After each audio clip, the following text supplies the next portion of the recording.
नमस्कार, मी Mahi Mohit Parmar. New Maharashtra sports news मध्ये आपलं स्वागत आहे.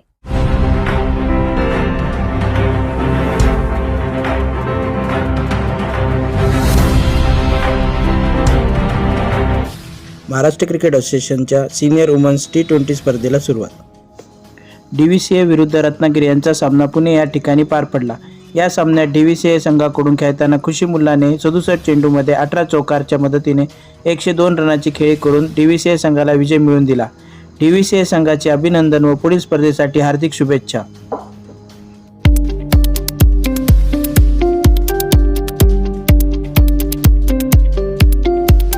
जालना विरुद्ध विलास संघाचा सामना पुणे या ठिकाणी पार पडला. या सामन्यात जालनाकडून खेळताना तन्वी पाटील हिने 4 ओव्हरमध्ये 4 रन देत 3 फलंदाजांना बाद केले, तर जितेश्री दामलेने 37 चेंडूमध्ये 8 चौकाराच्या मदतीने 43 रनाची खेळी करून जालना संघाला विजय मिळवून दिला.